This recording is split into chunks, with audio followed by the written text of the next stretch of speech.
tayo rito. Alam po ninyo, nakakatawa to si Redon, no? Redon hopes witness Madriaga can unmask recipients of Sara Duterte's confidential fund. So, ibig sabihin, pinatutunayan lang po ng ilong ni Redon na hanggang ngayon, wala pala talaga kayong ebidensya kay BP Sara. Kasi umaasa lang kayo kay Madriaga na siya yung magbibigay ng ebidensya sa inyo. Siya yung magpapatunay, yung magpapakilala kay Mary Grace Piatos. Nakakaawa naman kayo. Ang tagal-tagal niyong inaalagaan yan eh. Nakakaawa po kayo. Okay. Ulitin natin, no? Paliwanag natin sa kanila. Kasi ang gusto nilang palabasin pa rin, nagnakaw si BP Sara kung fictitious si Mary Grace Piatos. Pero lahat po sa intelligence community, gumagamit po sila ng aliases para sa kanilang mga confidential agent. Hindi ko po sinasabi na si Mary Grace Piatos ay isang confidential agent. Kaya lang, niloloko niyo yung tao eh. Saan ba ginamit yung Mary Grace Piatos na yan? Sa confidential fund. Ulitin ko po, saan ginamit yan? Sa confidential fund. Bakit hindi pinapakilala sa Mary Grace Piatos na tao? Confidential. Malamang agent yan. So tignan po natin, yung mga aliases po ba ay normal lang na gamitin? Ayon dito kay Google AI, tinanong ko siya is aliases normal in intelligence work? Yes. Aliases are standard and normal in intelligence work. In the field, an alias is defined as a false name used specifically to hide a person's real identity and operational purpose. Naintindihan ninyo? Kaya naglalagay ng mga aliases para hindi malaman kung sino yung tao na yan at yung ano yung ginagawa niyang confidential. Kaya yung mga pinag-uusapan yung confidential fund na ginamit sa mga confidential na tao, sa mga confidential na bagay, hindi nyo dapat malaman kasi in the first place, yan po ay confidential. Pero pinipilit-pilit ninyo. O sige, bigyan natin kayo ng paliwanag para hindi nyo nililito yung mga tao. Normal lang pala sa intelligence work yung mga aliases. At hindi rin ipinapaalam kung ano yung tinatrabaho ng mga may alias na ganyan. Halimbawa po, wag na yung kasi baka sabihin nyo, kilala ko si Mary Grace Piatos eh. Halimbawa po, kilala nyo siguro si Agent 007. Puta, alam nyong alias na alias yun, di ba? Agent 007. Dapat bang ipaalam sa inyo kung anong mga ginagawa ni Agent 007? Hindi na siya confidential kung lahat ipapaalam sa inyo. Bakit hindi sinasagot ni BP Sara yung Mary Grace Piatos? Kasi hindi naman kayo bugok eh. Matatalino kayo eh. Ginagawa niyong bobo yung mga follower ninyo. Kaya laging mas matalino yung mga follower ng mga Duterte. Kasi hindi namin sila niloloko. Sinasabi natin sa kanila kung anong katotohanan. Sinasabi namin, ang confidential fund, pag sinabing confidential, hindi po pwedeng ipaalam. Ang sinasabi naman ninyo sa inyong mga, kaya nabubobo yung mga followers nyo eh. Ano yung sinasabi ninyo? Ano yung sinasabi nyo sa inyong mga followers? Dapat, ibulgar ni BP Sara yung pinaggamitan niya ng confidential fund. Dapat, ilantad niya si Mary Grace Piatos. Sino ngayon na nagsasabi ng totoo at hindi totoo? Yung mga Duterte ba na nagsasabi na confidential is top secret? O kayo na nagsasabi na ang confidential ay dapat ibulgar sa buong mundo?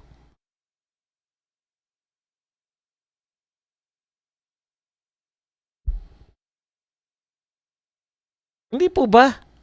Very basic po yan eh. O, punta tayo doon sa gusto nyong ipilit na magnanakaw si BP Sara. Alam nyo po, ilagay nyo rin, isaalang-alang nyo rin po si BP Sara sa kanyang katayuan. Vice President po siya. Kung magnanakaw si BP Sara, pagpalagay na natin, patulan natin kayo. Ibig nyo sabihin, namimili siya na ninanakaw? Sino ang may control ng budget? Ayon kay BP Sara.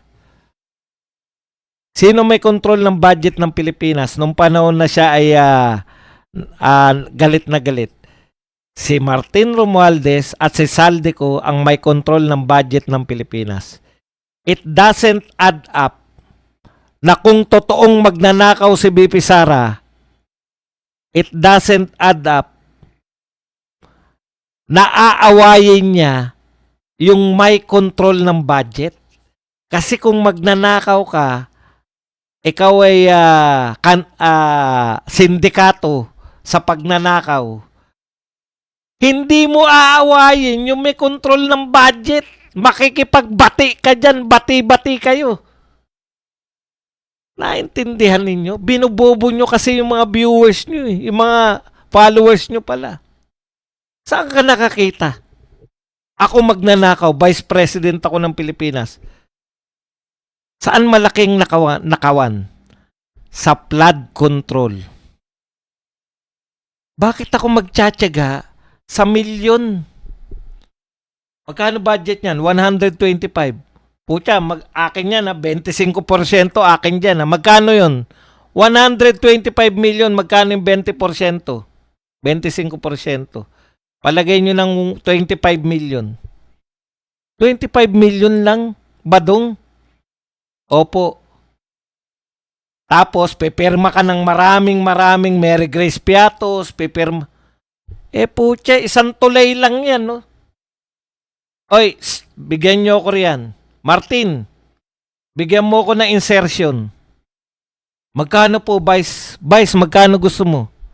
Magkano kay President? 100 billion po. Ito halimbawa lang. O sige, kahit 75 billion lang sa akin. Magkano sa akin sa 75? 25% po. Pucha, mahirap kwentahin nyo. 75 billion, 25% ng 75 billion. Tinitiyak ko sa inyo, billion yun. Bakit magtsatsaga si Inday Sara kung magnanakaw siya? Bakit siya magtsatsaga sa barya-barya na napakaraming mga Mary Grace Piatos? BP Sara, naubusan na kami ng Mary Grace Piatos. O yung katabi naman, Dunkin Donut Crackers, Chippy, Coca-Cola. Putang daming dokumento para lang tumubo ka ng milyon. Dito ka magnakaw sa flood control. Puta, magnanakaw ka rin lang. Una, inaway niya yung may hawak ng pera. Na magnanakaw yan. Tatanga-tanga. Kami may hawak ng pera. Na magnanakaw ka, kami may hawak ng pera. Awayin mo kami. Walang logic. Diba? Walang logic. Yung mga pinagsasabi ninyo. Magnanakaw ka, dito ka sa barya, milyon. Doon ka sa flood control. Saldico, bigyan mo ko na insertion dyan. Magkano akin dyan? 25%. Diba? Kung magnanakaw, sasawsaw ka sa may pera. Kakaibiganin mo yan. Magnanakaw ka. Bit mo aawayin si Martin tsaka si Saldico. Ikalawa. Para masagot lang natin to, na paulit-ulit na lang ko rito pero dapat nyo maunawahan. Ano issue natin sa mga magnanakaw? May mansyon sa Forbes Park. May mga luxury cars. Diba? Diskaya. Sila Martin tsaka si Saldico. May mga luxury cars. Sangkatutak ang mansyon. Ang daming mansyon sa Forbes Park. Yan yung mga sukatan nyo ng mga magnanakaw na big time. Tapos, hindi lang po luxury cars kala Martin tsaka kay Saldico, ano pa? Helicopters and jets. Hindi lang mansion sa Forbes Parks, mansion sa ibang bansa. Tanong, saan ang may mansion ba sa Forbes Park si BP Sara? Wala. Galing no? Vice President siyang magnanakaw, papayag siya na yung mga maliliit sa kanya, mas mababa sa kanya. Papayag siya na may Forbes Park mansion yun siya mga yan, tapos siya wala. Tanong, may luxury cars ba? Wala rin. Baka naman jet kasi o kaya helicopter. Wala rin. Ang tindi naman magnanakaw niyan. Vice President. Vice President na magnanakaw, walang yate, walang helicopter, walang jet, walang mansion sa Forbes Park. Baka maawa pa sa iyo yung mga tunay na magnanakaw. Tanga naman ito magnakaw. Nanakawin kasi. Paano ba hindi tanga magnanakaw yan? Magnanakaw rin lang eh. Sa Mary Grace Piatos.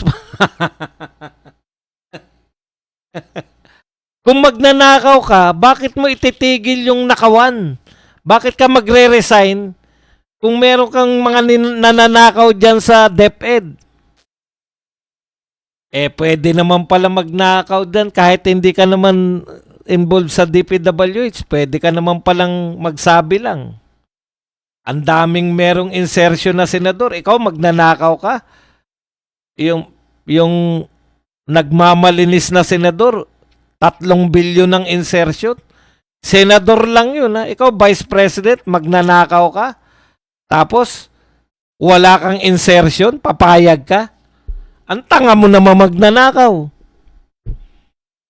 Yun yung gusto nyong palabasin eh. Si BP Sara magnanakaw pero tanga. Bakit tanga? Kasi inaaway niya yung may source ng pera. Ang dali niya lang po. Kung totoo magnanakaw siya, ang dali niya lang po kabati si Martin eh. Sa totoo lang. Kung totoo na si Martin ang may control ng budget at si Saldico, goods lang sila niyan.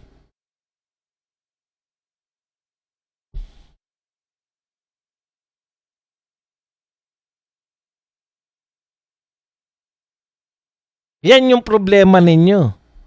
Yung mga bintang ninyo kay BP Sara, hindi po nag-a-adapt para makumbinse yung mga tao na totoong magnanakaw. Putya, diskaya pa lang. Luxury cars, lahat po ng mga kontraktor, grabe, mga luxury cars, mga mansion. Tapos sasabihin nyo, Vice President, ang magnanakaw, ni walang mansion, ni walang luxury cars, ni walang helicopter, Vice President siya. Kaya napaka-imposible ng mga pinagsasabi ninyo.